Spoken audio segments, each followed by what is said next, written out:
Sairam. On behalf of all of you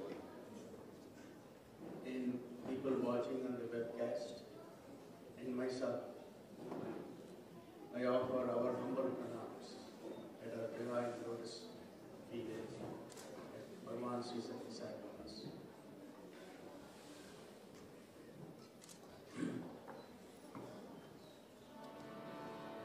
Swami, take my hand.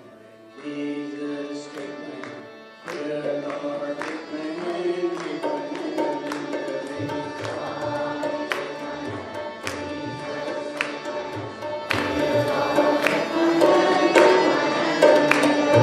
I'll never forget you. You'll always be with me. Dear Lord, take my hand. Take my hand. Lead the way.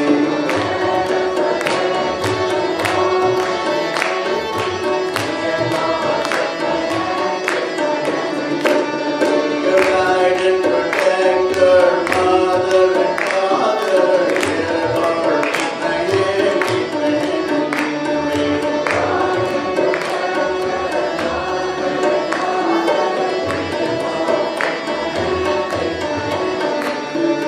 Teach me loving service, peace and contentment, dear Lord, take my hand, lead the way.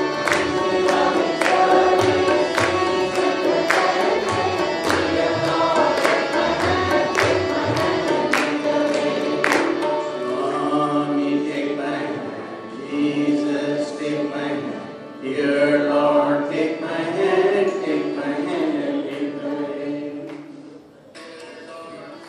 Swami's hands is always available. We have to stretch our hands, our clean hands. How can we cleanse our hands? By serving Him. And all of us know, and all of us heard before, and renowned speaker Sachdev and Arun, they have said it, that Bhagwan's love is bigger than the universe.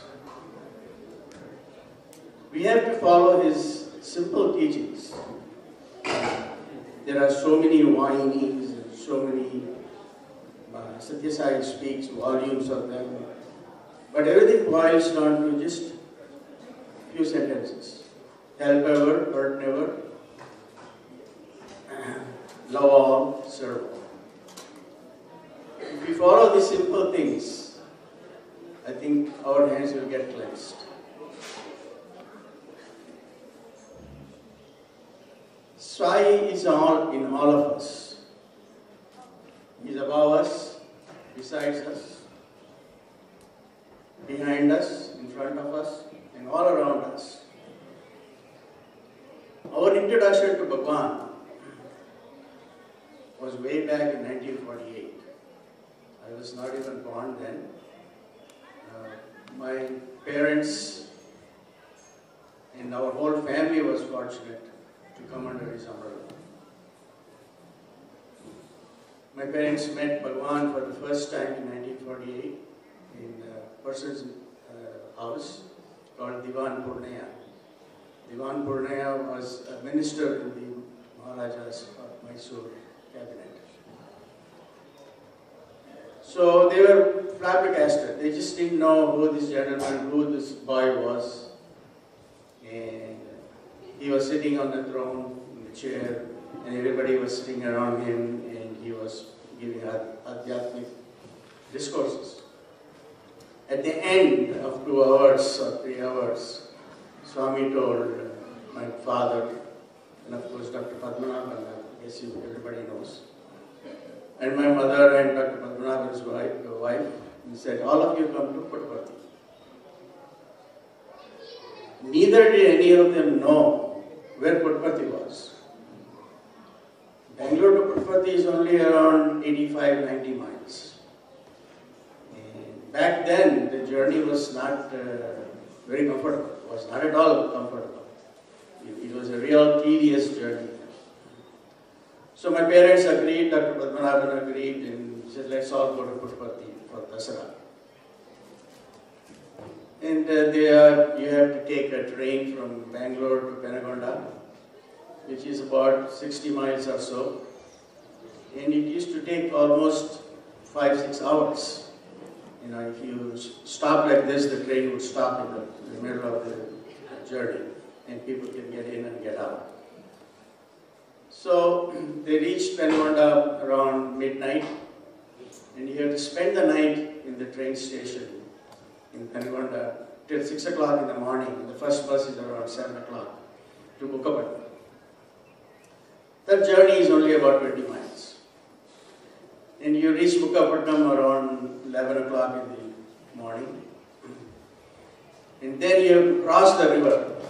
So you take a bullock cart from the bus stand to the nearest crossing point, which is where now the ghat has been built. I don't know how many of you have been to Puttaparthi recently. There is a ghat which has been built around the banks of Chitravati, and there is a mandir also there. So that was the crossing point for us. That's where the water is at the lowest level. Even then, at that lowest level was above knee. So there was no way for us, me, my brother and my sister could cross the river. So we used to hop on our father's shoulder, and one sitting this side, one sitting this side. Dad was carrying the bags, mother was carrying the bags. We went along, and on the other side, Swami is laughing at us. We are sweating, we are tired, we are hungry. But as soon as we reached the other side of the bank, Swami used to grab hold of us, or he used to grab hold of the bags. And when he smiles, the whole pain is gone. So we reached the old mandir. The old mandir was a small shed which is 20 by 20 feet. And there was a small kitchen, maybe 5 feet by 5 feet. And they used to have bhajans. All this is not my personal remembrance, but this is what my parents have told us. And so the men used to cook. I didn't know how the taste of the food was, but it was palatable, I guess. Men used to cook, ladies used to sing the bhajan, and Bhagwan used to watch us kids. Sometimes we used to play in his lap and have fun. And almost every day we used to go to Chitravati banks. There was sand like a beach there, right there. Now it's all construction and all dirt and everything is there. So I used to sit on the sand of Chitravati, and he used to say, "What do you want?" He said, he used to give us laddu from the sand. And my favorite was Rava laddu. He always used to give me Rava laddu. It is hot and nice, and of course, when Swami gives it, it's very tasty also. This went on for quite some time. Every Dasara festival, my parents used to go to Puttaparthi, and this was a routine. In 1965, before Shivratri, Swami decided to do the thread ceremony for the brahmacharis. And we had to register, Mr. Kasturi was the person who was to take the names. And there were about 50 brahmacharis who came to get their thread ceremony. Their ceremony is symbolic because that's when you go from your childhood to your student days. You go to the Gurukula back then in the older days. So I was 12 years old and my brother was 10 years old. So my dad made all the preparations, bought all the materials that was needed, the dhoti and shalya and the panchpatra and all these things from Bangalore, and we all went to Puttaparthi. There was a bus arranged, and there were 40 people who were in the bus. Back then there was no transportation also, you had to go in the train. Since there were 40 people, we chartered the whole, my dad chartered the whole bus. We all went there. And there was no accommodation really. We had to sleep underneath the tree or underneath the tamarind. There were tamarind trees back then in front of Prashanthi. So we sleep underneath there. And to cook, there was a small tent my dad and mom pitched in back there where the shoe rack is now. And mother and grandmother used to cook for all the 40 people who went in the bus. Because there was no canteen also. No South Indian canteen or no North Indian canteen, no Western canteen. And occasionally Swami used to come and join us for lunch or breakfast. And he used to ask, Ratnamma, em chesna ee roju? You see, Ratnamma is my mother's name. He used to come and say, what did he cook? So it was really a pleasurable experience with Bhagwan. After Shivratri was over, before that the ceremony the thread ceremony was taking place, we all were standing in line to receive the dhoti and the Panchpatra from Swamis for the ceremony, the thread ceremony next day. We had not, my father did not register our names in that list of 50 boys. So Bhagwan is distributing this and he looked at my father and he said, Chandru, nee koduketta. He said, Chandra is my father's name. He said, where are your kids? And we were standing on the other side watching the whole show. Then my father was very smart. He thought he was very smart. He said, Swami, we didn't check their horoscope. We didn't check, we didn't tell our relatives that we were going to do the Upanayam. Then Swami looked at him and said, Bhagavantude unnadu, neekenduku horoscope anta.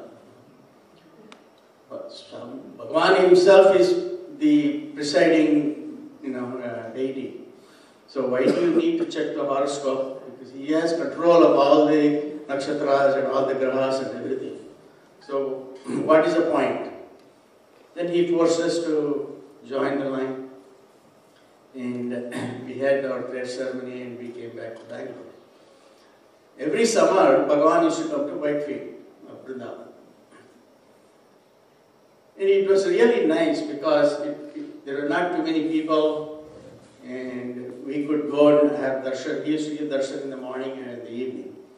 So before Dad used to start his, my dad is a dentist anyway, he was. And he used to go, we all used to go in the car to Whitefield, have his darshan. And occasionally we had breakfast along with Swami.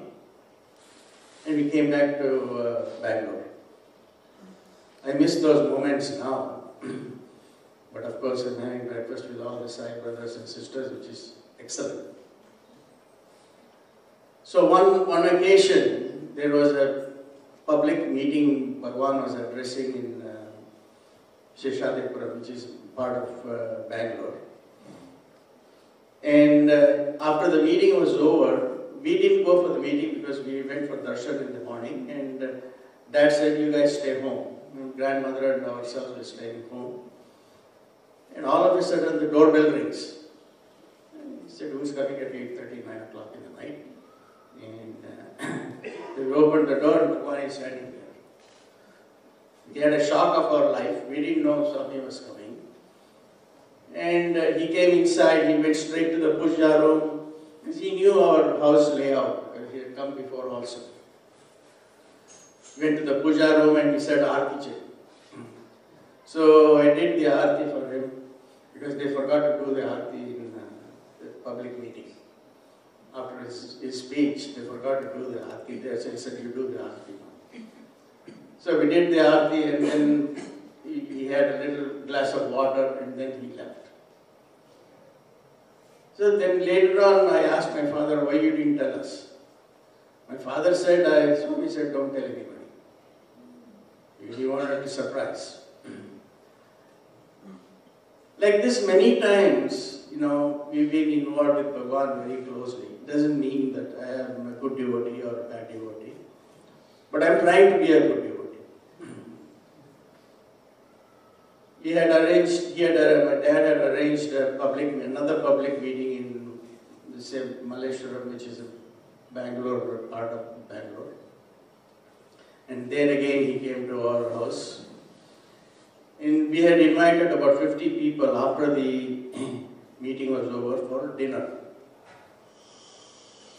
Bhagavan always has a big entourage of devotees coming with him. And nobody knows how many people are there.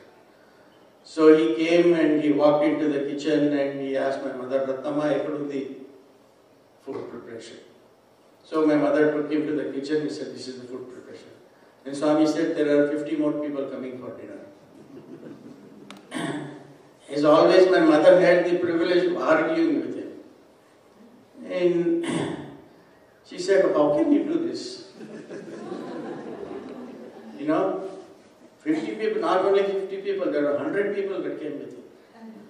So she said, I don't have food for 150 people. Swami said, don't worry.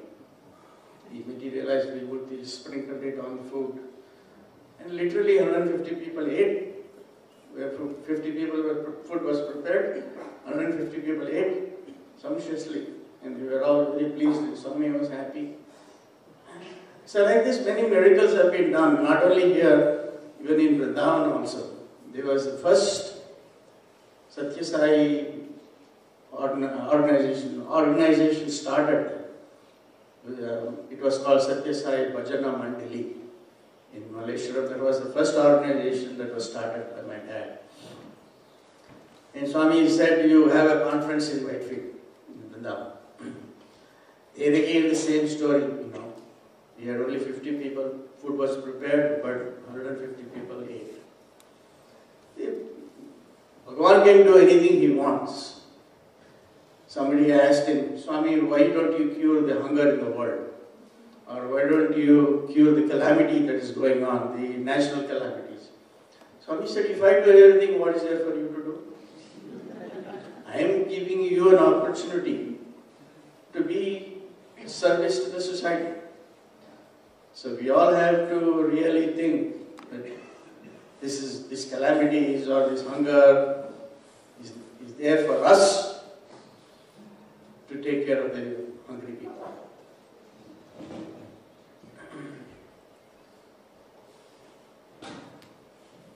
Swami has stood in front of our family like a father. And I finished high school, finished college, and then I didn't know whether I was going to go to medical school or dental school, dental college. So we were confused. So we were, as usual, we used to run to Bhagavan. He says, what should I do next? Bhagavan said, you send him to dental college. Next year, you send my brother to medical college. So I was not a great student. So I didn't get medical college seat in government hospital, government medical college, dental college. So I ended up in Manipal dental college.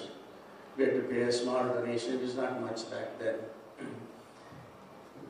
And at the end of first year, I didn't really want to stay there because the atmosphere was very chaotic. The students were very rowdies, and there used to be fight every night on the streets. And there's a clash between the Andhra students and the Karnataka students. So it was not a very good atmosphere at that time. So I decided, I came home, I told my dad that I'm not going back to college. As all of my father had a very bad temper. Me also has got a very bad temper. My father had a very bad temper and I was afraid how I'm going to relate this message to him. So I went to my mother slowly. Mother is always a conduit. Slowly coaxed her into going and telling me. Then Dad asked my mother, what does he want to do? My mom said he wants to go to Puttaparthi. So he said, go. He gave 20 rupees in my hand. Back then 20 rupees was a lot of money. So I took the bus of 5 rupees for the bus, went to Puttaparthi all by myself, and slept in the veranda of one of the buildings. And as usual, Swami doesn't see you. He ignores you totally. If you know how, maybe Steve can say, you're on ice. You're really cooled down here. Then you start to think what you did wrong. Anyway, I was there for some time. I decided to spend the summer there. So at that time, there was construction going on. The Prashantilayam Mandir was just a square block. So they did the temple architecture. They put the murtis and the pillars and all these things. So they were getting sand from Chitravati river so that they can mix for the cement and make this, temple architecture. So for about 15 days, I was hired, not for money, just to go haul the sand from Chitravati river to Prashantilayam. So we used to fill the basket of sand in the basket in a cane basket. It is not a regular basket. By the time you put it on your head, you're already showered with sand. And then load it on the tractor, and then tractor is to bring the sand to it. So for about 15 days, I was exhausted. I said, I want to go back now. But you literally drained, and it's hot in Puttaparthi also. So anyway, by the end of 15 days, Swami was very kind and very generous, compassionate, like always. Along with the 15-20 Tibetans, he called up me also for the interview. And he materialized his visiting card. I think you know what I'm talking about. He gave all the Tibetans the visiting card. They were exactly the same number as the number of Tibetans were there. And I'm holding my hands like this. I didn't get one. I said, Swami, Undu. So after he talked to all of them, then he came to me and then he said, why are you not going back to college? I said, I told him that this is what's happening there and I am afraid to go back.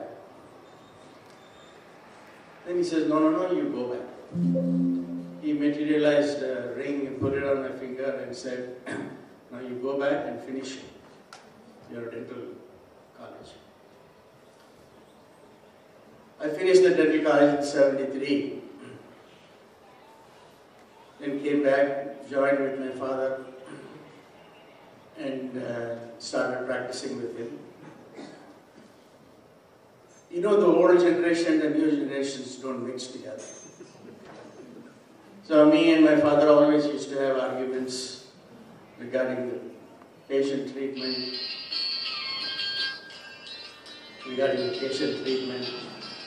But it never ended. So I wanted to go and open another office. My dad said, no, you stay here. Then I said, the only way I can get away from him, my father, was to move to the United States. Now I had a discussion with some of my friends who were already on the way to the United States. So I applied for a graduate program in Canada and United States, got admission in Canada and in States also, in Temple University. But unfortunately, or fortunately, whatever it was, I didn't have the money to come to States to pay the tuition. The tuition fees was quite expensive. Anyway, I waited for immigration and I didn't get immigration also, because that time it was an open immigration policy that you can go and apply for immigration, and if the State Department approves in the US, then you would get immigration. So I applied 3-4 times, and every time you apply, it's about 1,500 rupees back then. So anyway, I had to borrow to get the money and apply. Nothing happened. So I was really frustrated. I didn't know what to do. So we went and consulted an astrologer, Nadi reader in Bangalore. So that guy, as soon as I was coming to his room, he said, he described my whole profession. He said, what you do, you're dealing with blood, and you're so and so, and you come to ask me a question that you want to go to abroad. He didn't say United States, he just said you want to go to a foreign country. And he looked at his, they have this nadi leaves, and he said, there is no way you're going to go. Forget it. Your life is here, and you will not cross the sill of your father's house. You know, they have this sill in the father's house. So, he said, you will not cross that. You will not go out of this place. So I was really mad at him. I had the recording of the whole thing, but I erased everything. Anyway, then what is the next step? Go to Puttaparthi. So I told my dad I want to go to Puttaparthi. He said, this time you take your mother with you. So that was nice. And mother and myself went. Fortunately, we knew the whole family very well. You know, they all used to, whenever they came to Vrindavan, they used to make a visit to our house. Ishwarama and Swami's brothers and Swami's sisters. They all came to our house, had a dinner or lunch or something and went back. So we knew all of them. So we went there, and as always, Swami wants to test how strong we were. He made us wait. We spent 10 days there. My father was screaming from Bangalore. He says, how long are you going to stay there to come home? Then I guess he also knew nothing is going to happen unless Swami says. So at the end of 10 days, he said, Bhagavan was very kind, as always. He called us for an interview. And he said, Chester, what are you going to do? I told him I want to go to America. No chance. He said, impossible. So, as much as adamant he is, I was also adamant. So I told him, nothing doing, Swami, you have to send me. Then my mother explained that there is an argument going on at home every day. I cannot stand it. Finally, he said, at the end of the interview, before the end of the interview, he said, okay, you get married, I will send you. He also told that you cannot go. He was trying to, tell what the astrologer was telling. The astrologer said, there is no way you are going to go. But Bhagavan said, you know that you cannot go. But I said, I want to go. Finally, we came home to Bangalore, and there was an old friend of my dad who was sitting in the waiting room, and he said, I have a very nice girl for you in Shimoga. We had just landed from Puttaparthi to Bangalore. So my father said, okay, let's go tomorrow and see the girl. And we went and I got married. And here I am, 1977. The first time I applied for visa, I got married in 75. First time I applied for visa in December, I got lucky and I got the immigration. Once you get immigration, you can work anywhere and make some money and then go back to school. So I came here, ended up at my sister's place in New Jersey, and I was working in the dental lab and got admission in Temple University, finished my graduate program, got my license in New York State. So everything, for the first 5 years, it was a bit of a hassle. It was a lot of hang in the net, a lot of troubles because we didn't have enough money. Money is the key issue everywhere, But anyway, we managed, and we finished. In '83, we moved to Syracuse.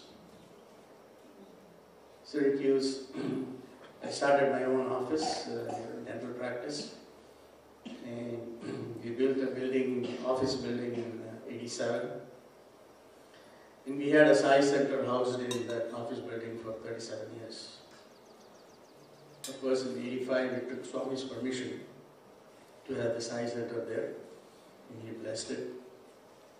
So we were fortunate to have the Sai Center in Syracuse, where everybody got together and had the satsang. We didn't have to carry Swami's photo from somebody's house to the rented place. It was a real nice group of people we had. And we wanted to be a part of the super specialty hospital being built at Puttaparthi. I didn't know how to go about doing it. So I was making inquiries as to how we can participate in the hospital project. One day, Indulal Shah called and he said, I'm coming to Syracuse. He was already in Connecticut. He said, I'm coming to Syracuse. So we hosted him in our center and he stayed with us. And Indulal Shah said, okay, I'll let you know what we can do. So our family got together, my brother-in-law, myself, my brother, all got together. And we were fortunate that Bhagavan gave us an opportunity to furnish the blood bank equipment. So the following '92 visit to Puttaparthi along with his sister and brother-in-law, because he was also a part of it, we went to Puttaparthi and that time there was no Guruvant hall, it was open sand all around in front of Prashant. So we were sitting down there. As always, Swami used to like keeping us on the toes, keeping us waiting. So he said, okay, I'll talk to you tomorrow. I said, okay. So morning darshan came, he gave darshan and he went off to the interview room. Took somebody else and went. So as always, we had kids. My kids were there and my sister's kids were there. And after the first darshan is over, you have at least another 45 minutes, 1 hour gap. And second darshan will come, we'll go off to bhajan. There is no interview. So I told my brother-in-law, and said, you sit down, don't go. He said, no, I eat software. We went to, my mother has an apartment inside. All the kids, wife, everybody ran to home to eat. And Bhagwan came out of the interview room, the first one, and he said, where is the family? They all went to eat, so went up. So I was boiling inside. If any one of them had crossed my path at that time, I probably would have that furious eyes and the whole thing they would have burned. So I went home and I said, Bhagavan is calling you. You know, it is separate. My brother-in-law is an ayar. So, anyway, Swami came in the evening and he said to us, talk to them in the evening darshan. He gave us a very nice interview and he said, we have a lot of work for you guys. And he came back. Since then, I've been going 3 times a year to Puttaparthi. For Shivratri, for Guru Purnima and Swami's birthday. So my mom used to always complain to me, every time you go from US to India, you lose 2 weeks of work. And being in a private practice, it is a loss because you not only lose money not working, but you have to pay your employees. They don't want to take off without pay.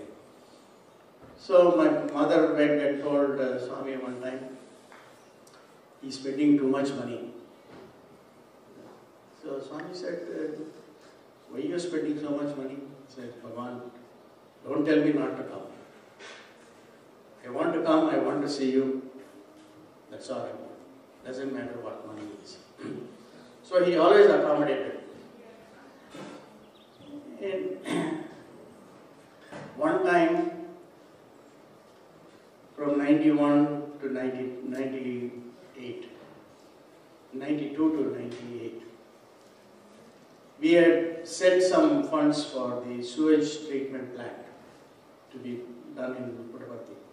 Because in the 85, 90, when the birthday celebrations was going on, the sewage tank was behind in Prashant Nilayam Brown building, and it was overflowing.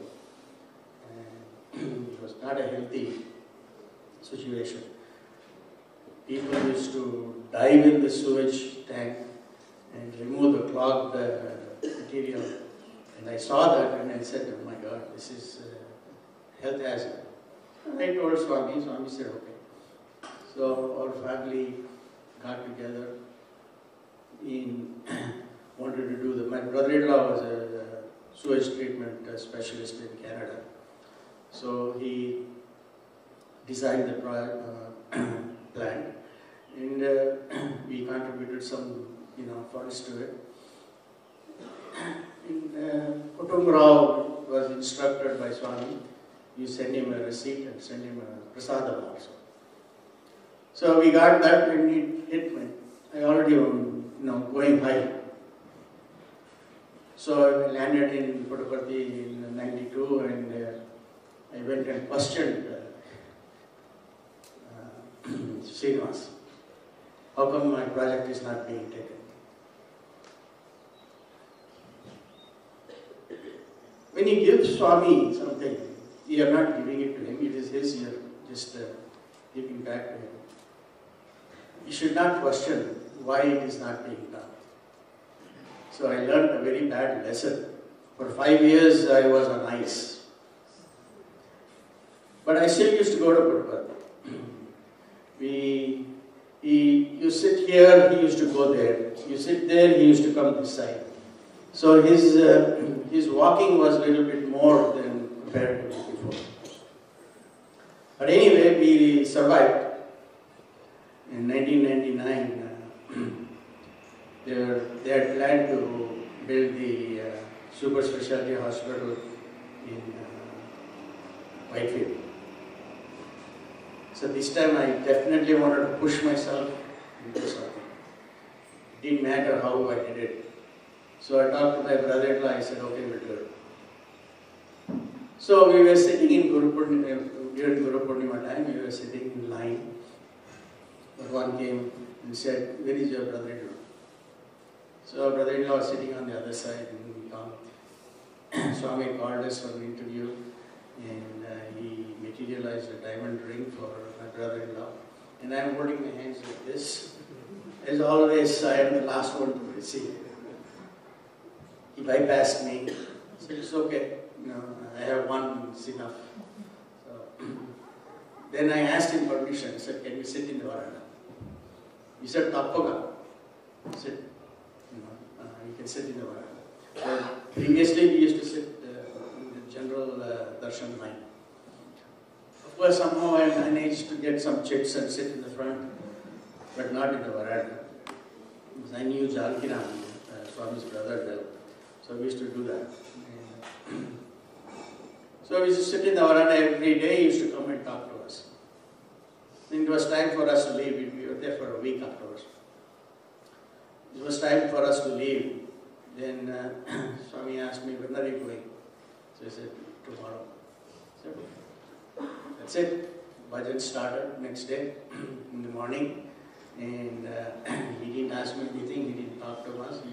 Usually every day he used to talk to us in the darshan line. He didn't see us at all. He just went inside the interview room, finished the interview, went to bhajan. I said, okay, we can go. So we were about, the Aarti was about to start. He stopped the Aarti, and he came outside, and then he called us both. And then he said, he could have start, he's called. He realized another diamond ring, he put it on my hand, and then he told both of us, there is a lot of work for you three guys, my brother, myself, and my brother-in-law, in the Sai Medical Care Mission. Currently, my brother is the orthopedic surgeon and he is the director for Whitefield Hospital. I don't know if you call it an opportunity or not, but he was instrument in doing surgery on Swami. The other day we had a workshop here, I was calling an instrument. What is an instrument? How you can be an instrument? So the normal practice for my brother was, when the patient comes, he's wheeled into the operating room. He used to tell the patient, say Sai Ram. And the anesthetist used to come and put the mask on his face, and the patient used to go to sleep, and he used to finish the surgery. So Bhagwan was on the table, then he's telling Bhagwan, say Sai Ram.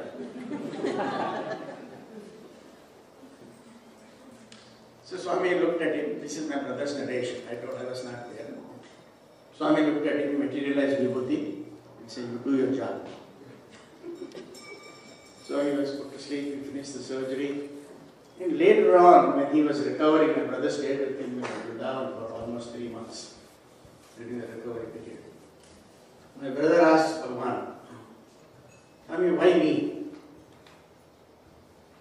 Bhagwan said, Nadi Nidi Sambandham Pichala. Means I have to develop a relationship between me and you and your family. So that is becoming a real instrument.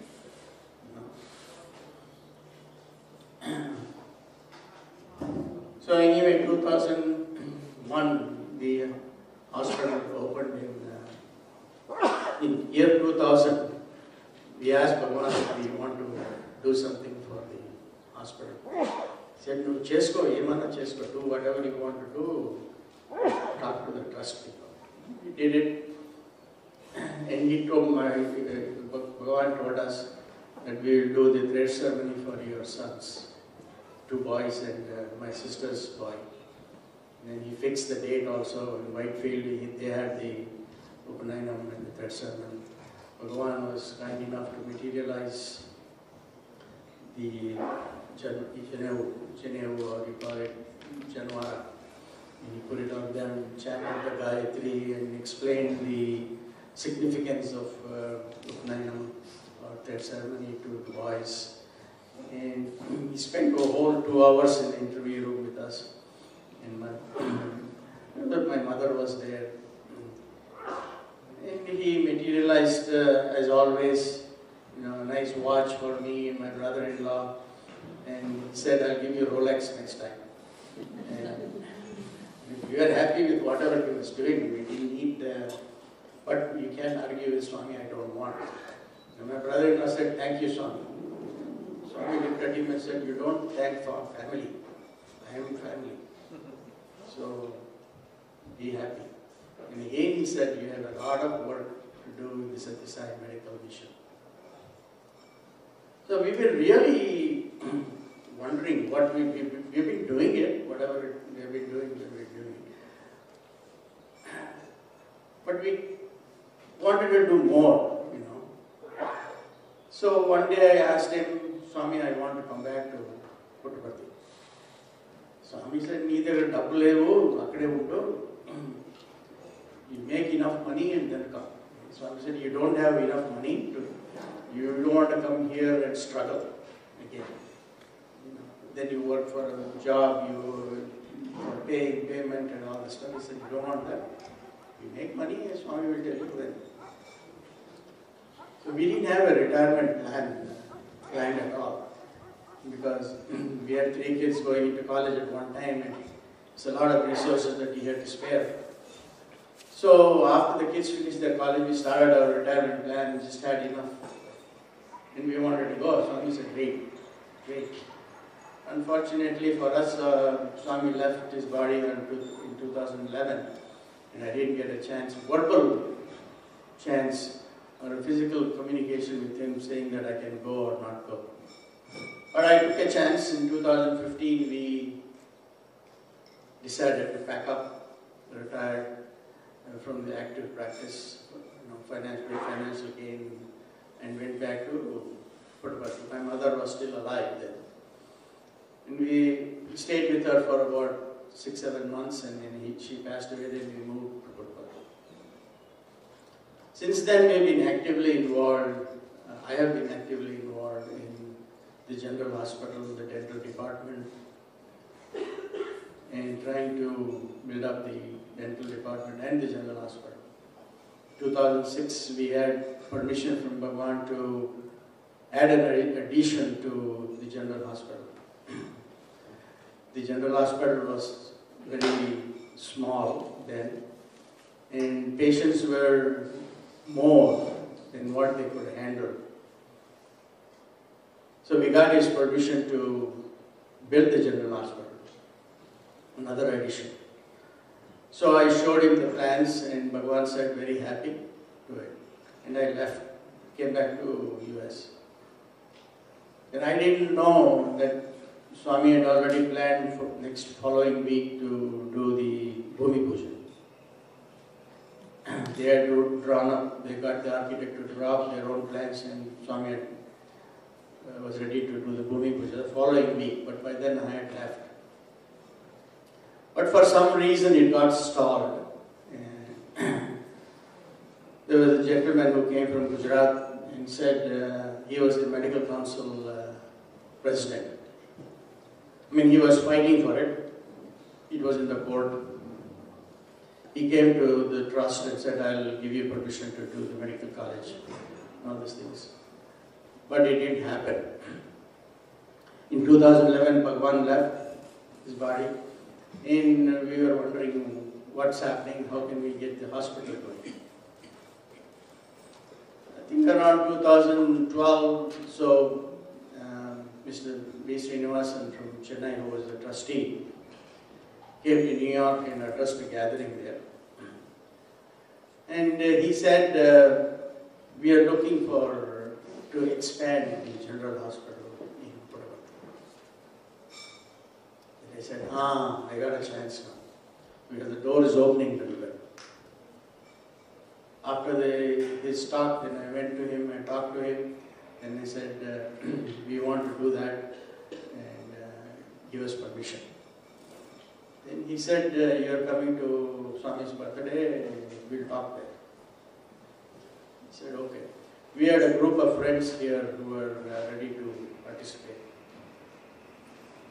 So when I went for birthday celebrations, talked to him, then he gave us permission. Finally, we dug ground in 2013, and we finished in 2016. And we had the inauguration of the new building in 2016, October. We added about, I shouldn't say the devotees together, the total square footage was about 40,000 square feet was added. And the new wing of the hospital is in full function. Have you seen it? So we have outpatient for all the specialties, general medicine, the new wings, and the old building, pediatrics and OBGYN. So that was a big achievement for all our group of friends. It was a great service that we thought we'd do. So the patients who were around 1,600 per day could be accommodated easily in the new wing as well as the old wing. When I started actively working in General Hospital, the number of patients was 800 per day. But as things went on, it reached 1,600 per day. Now since the COVID came and went, hopefully it doesn't come back again. Let's all pray for it. We don't want to have COVID anymore. The number has come down. Plus there are also a lot of private clinics outside. And the government also has a free healthcare system that they can go anywhere they want. But it is still a burden on the trust, Central Trust. Central Trust spends almost 70 crores for healthcare per year, and about 35-40 crores for the university, for the education of free education for the kids. And there's another 10-15 crores that they have to spend for the maintenance of the ashram. None of the trustees are paid. All the travel arrangements and everything is done by stick to you and Bhagavan and develop ourselves. 1989, my brother made a visit to US. He did a 2 months course on arthroscopic surgery, and he stayed with us in Syracuse. He and his wife both came, and I used to drive him every morning to the hospital so that he can take his course. In 1990, he went back, and his wife fell sick. She had a rheumatic heart. She had the valve replacement done when she was 14, 15 years of age. And it was a mechanical valve. It was done in Chennai, the railway hospital. So her heart was failing, literally failing. And my brother took her to Chennai again to see the doctor. The doctor said she needs a new heart. This was in 1990. I don't know if 1990 India had capabilities of doing a heart transplant. So I was trying to make all the arrangements in Rochester for her to get it done. So they went to Chennai and he stayed with one of his friends. And in the night, when they were resting, sleeping, Swami comes in her dream and says, "You come here to Whitefield." So invariably, she's not that kind of, I don't know whether we can compare devotees together, but she was okay. Didn't object to what my brother did or what I did. She was a part of the Bal Vikas Guru also. Anyway, they landed back in Bangalore, and to talk to Swami is very difficult in Vrindavan. And we were sitting outside. Outside means not in the veranda or anything like that. Anyway, Swami came straight to him and told him, "Don't worry, I'll take care of it." So my brother said, "How?" He didn't know what the procedure was, he didn't know what to do. Finally, he told, "Venugopal is coming from Delhi. You know Venugopal is a cardiac surgeon in All India Institute of Medical Sciences. Then we will have her checked out in the hospital." So Venugopal checked her and told Swami, she needs a new heart. So as always, Swami scolds the surgeons. He said, "You guys always have a knife in your hand when you want ready to cut." Swami said, "Chana manchidile." Very happy. Anyway, Swami materialized a lingam for her and told her, "You do abhishekam every day and you drink the tirtha." My sister-in-law could not walk from her bedroom to the attached bathroom without having to stop in the middle to sit down and take a rest because she was short of breath. So after taking the tirtham every day, she improved a little bit. She had a pharmacy in her house.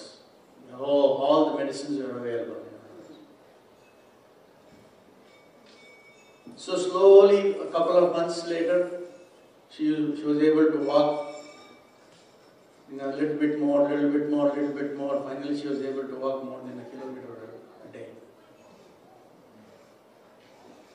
So during the last interview with Bhagwan, when he introduced Venugopal, Swami said, you come to Whitefield, Venugopal will come there again for Swami's birthday, and then you will check there also.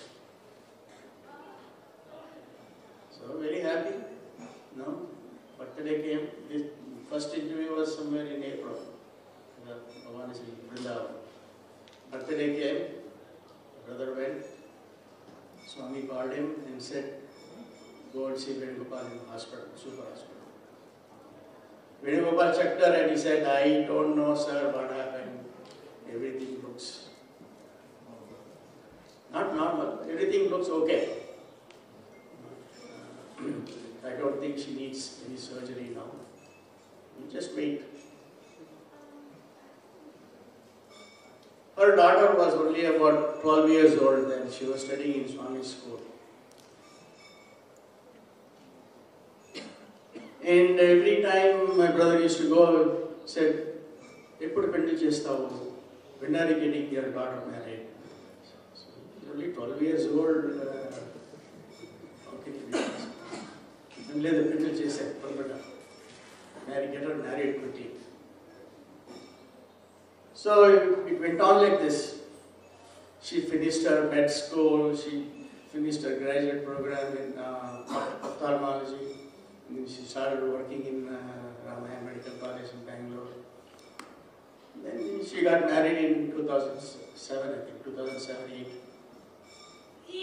And her mother passed away after 4 days. There's a 20-year gap between the first incidents and the last incidents. Swami just extended her life. If she would have gone back then 20 years ago, girl would be left alone. So people ask, one of my colleagues, my friends in Syracuse, her husband also passed away from cancer. So he went to Puttaparthi. Swami gave him an interview, and they're from Delhi. He gave him an interview, materialized Swami's pendant and put it on his neck and said, "Tere ko dusra janam diya hai." But 4 years, 5 years later, he passed away. See, when first time when he went, he was not eligible for insurance, life insurance. He was not eligible for workplace insurance also. But when the doctor cleared him after the first visit, doctor cleared him of cancer cure, then he got insurance. Otherwise, if he had gone back then the lady is left alone without money. No insurance, and there's a house payment, a car payment, and all these things. So 5-6 years he managed his financial affairs. And his wife was okay now. She's okay now. Otherwise she would be in a terrible state. So I explained to her about my brother and his wife. And she understood. Otherwise she would be cursing Swami. She was cursing Swami actually that time. The Swami doesn't...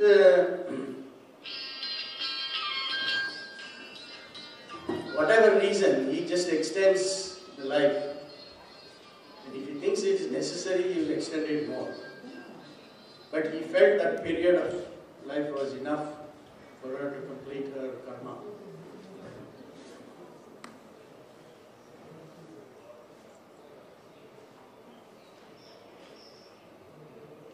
How much time we have? 4 minutes.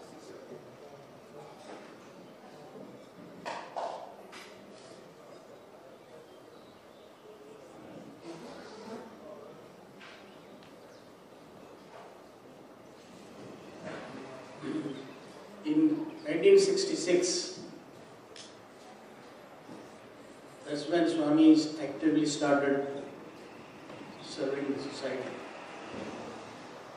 They had a first eye camp by Dr. Modi. Dr. Modi is hailed from Karnataka, North Karnataka. He was an eye surgeon, and he used to operate free of cost through Lions Club. different places. He used to come with his own team, the anesthetists, the nurses, and the whole team, about 30, 40 people. And they used to do about whatever, 200, 300 to 400 patients, cataract surgeries. And they used to move forward. So it so happened, my dad arranged for Dr. Modi to come to Puttaparthi and, with Swami's permission, have the camp. I was fortunate enough to volunteer at the camp. He did about 70 to 80 patients a day for the cataract surgery. And a lot of people got sight during this period of time. So 1 week was over, and he called Dr. Modi for an interview. And I was fortunate to go with the group. Swami materialized a watch with a chain, not a strap. The watch looked like an eyeball. He put it on his chain, on his neck. And Swami said, you always wash your hands, the water will spoil your watch. So he put it on your neck. Put it on his neck. Swami Modi was not a great believer in Bhagwan, but he admired Swami's works. So Modi left Puttaparthi, went on his usual work. And we met him in the Poconos retreat in, I think, 84, 85. We had a combined retreat there. My dad was with me there. So we met him there. My dad also came for the retreat. He had come from India, so we dragged him home. So we met him there in the retreat. My dad and he are good friends. So Modi said, I have to, he gave a speech also. You're one of the speakers in the retreat. He mentioned this whole thing. And then he added to what I have already told you, that he visited Switzerland. A few years later, Bhagwan had given him that watch. And the Swiss people have their own individual watchmakers. They are not, it's not like an HMD watch or a mass production. So he looked for this watchmaker who made this watch. He went to this watchmaker. They're all individuals, and there are no employees or anything like that. He said, I remember selling this watch. This short person came with the curly hair. He bought it and disappeared within seconds. He even remembered, he said he forgot to take the receipt. He showed the receipt also. That same day that he was given the watch. Swami has mentioned this many times, that he can travel space and he can do anything he wants. But he uses you as a conduit. So that was something that was shocking to all of us. Not shocking, it was kind of a surprise to all of us that this is what happened.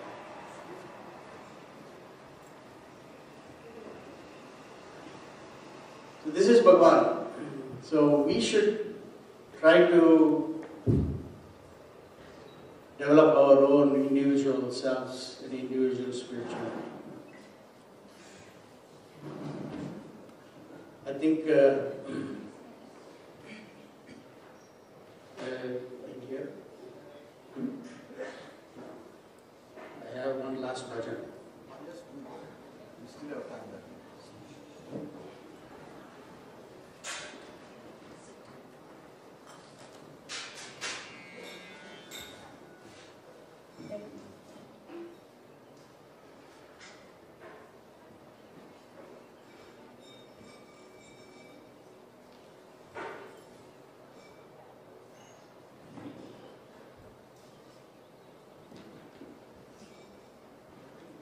Know that the Lord is sweetness itself. Know Know that the Lord is sweetness itself. Everything is a sign of His grace.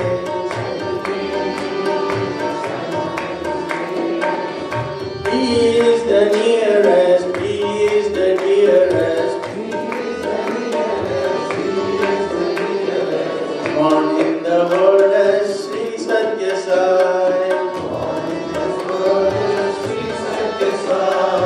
Hold on to Him as close as you can. Hold on to Him as close as you can. Knowing Him as an intimate friend.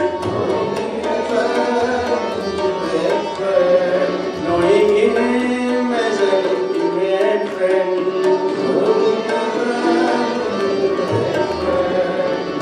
Know that the Lord is sweetness itself. Jai Sai.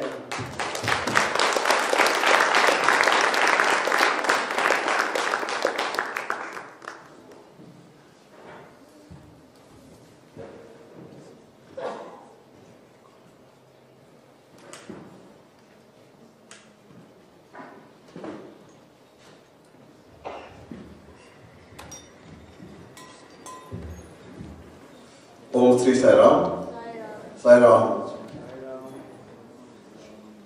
Thank you, Dr. Ravi, for taking us down the memory lane in 40s, 50s, 60s, 70s, 80s, 90s, even after 2016, the project of the General Hospital. Beautiful journey, of course. Chitravati River crossing that we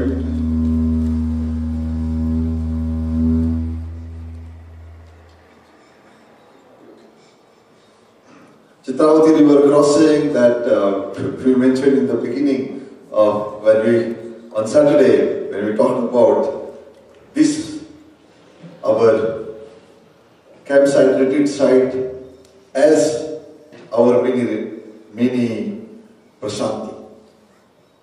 I'm happy to mention also that we said in the beginning that this retreat is for our spiritual adventure, no physical adventure, of course, and there was water and there were those trees and wooded areas. We said stay away from them as you can, and I'm happy to say that we have a disaster response team here.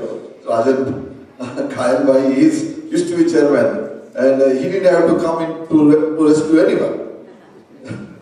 we had few devotees who had sleep here, but with Swami's infinite grace, nobody really had any injuries.